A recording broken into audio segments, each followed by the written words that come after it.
Haven't subscribed, please do subscribe. This is a concise, well-crafted summary and it highlights only the important keywords. SWI, this stands for the susceptible weighted imaging, and this is also we are going to look at the T2 and the T2 plus the GRE.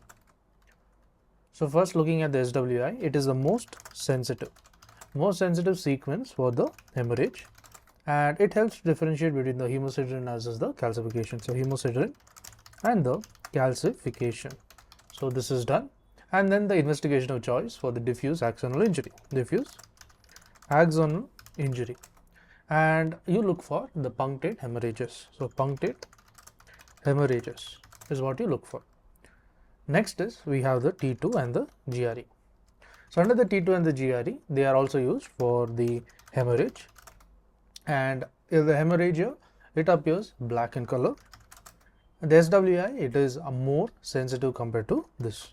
To learn and grow daily like this, please do subscribe.